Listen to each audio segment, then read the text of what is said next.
आज की इस वीडियो के अंदर में मैं आपको बताऊंगा कि 15 अगस्त के दिन झंडा कब फहराया जाना चाहिए या फिर झंडा कब उतारना चाहिए, साथ साथ में झंडा फहराने का तरीका क्या है, उसके बाद में कौन कौन से राष्ट्रीय गान हम गाएंगे, क्या हमें सारे जहां से अच्छा गाना है या वंदे मातरम या जनगण मन या इसी प्रकार से दिगर कौन से हम गाना गाएंगे, साथ साथ में हमको किस हिसाब से झंडा उत्तोलन करना होगा, सही टाइमिंग क्या है, किस टाइम में करना होगा, लोग किस अंदाज में खड़े होंगे, क्या सभी को गाना है या एक गाएंगे। इसी प्रकार से बहुत सारे ऐसे प्रश्न हैं जो कि हमारे माइंड में हैं। आज के इस क्लास में सारी चीज़ें दूर होंगी। सबसे पहले हम ये जानेंगे कि झंडा उत्तोलन कब करना चाहिए, झंडा कब फहराना चाहिए।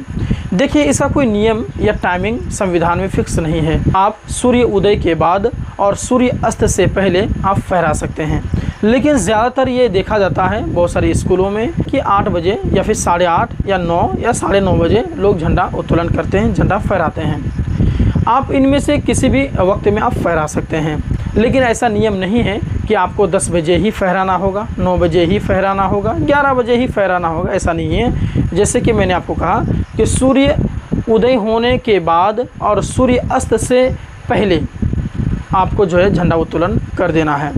लेकिन अगर किसी भी मजबूरी में आप फंस गए या झंडा नहीं फहरा पाए तो आप रात में भी फहरा सकते हैं, लेकिन ध्यान रखेंगे कि आप पूरी रात जो है उस झंडा पर आपको रोशनी होना चाहिए, प्रकाश होना चाहिए, पूरी क्लियर तौर पर दिखना चाहिए। इसीलिए आप जो है अगर ऐसा होता है मजबूरी में आप झंडा फहरा नहीं पाते हैं तो रात में अगर फहराना चाहते हैं तो आप वहाँ पर लाइटिंग का पूरा व्यवस्था होना चाहिए। ये तो समझ में आ गया है कि हमें झंडा फहराना कब चाहिए, टाइमिंग क्या है। मैंने आपको बता दिया, कभी भी फहरा सकते हैं, सूरज के तुलू होने के बाद और सूर्यास्त से पहले कभी भी कर सकते हैं, लेकिन जो वेटर टाइम होता है मेरे हिसाब से वो 8 बजे से लेकर के 10 बजे तक होता है, वहाँ पर आप कर सकते हैं। अब आइए ये जान लेते हैं कि झंडा फहराने के वक्त में हम किस हिसाब से खड़े होंगे। तो देखिए, या तो झंडा जहाँ पर खड़ा है वहाँ उसके चारों बगल सब खड़े हो जाएंगे गोल, या फिर आप सबको रो में यानी कि लाइनिंग में भी खड़ा कर सकते हैं और उसके बाद आप फहरा सकते हैं। इसमें जो मुख्य अतिथि होंगे या फिर कोई गेस्ट हों या फिर स्कूल के प्रिंसिपल हों, हेडमास्टर हों, उनके द्वारा भी आप झंडा उत्तोलन कर सकते हैं। कोई नियम नहीं है कि इसमें फला व्यक्ति ही करेंगे, ऐसा कोई संविधान में नहीं है। आप अपने हिसाब से होते देखेंगे।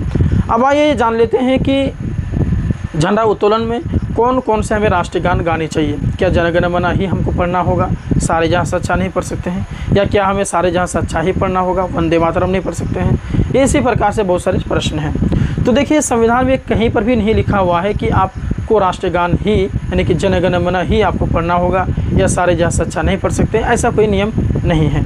आपको जो ठीक लगता है, जो आपको अच्छा लगता है वो पढ़ सकते हैं। जैसे कि आप सारे जहाँ से अच्छा पढ़ सकते हैं झंडा उत्तोलन के समय, या आप जनगण मन ये भी पढ़ सकते हैं, वंदे मातरम भी पढ़ सकते हैं, माँ तुझे सलाम भी पढ़ सकते हैं, कर चले हम फिदा भी पढ़ सकते हैं। आपके जो इच्छुक हैं वो आप पढ़ सकते हैं, आपको जो बेस्ट लगे वो आप कर सकते हैं।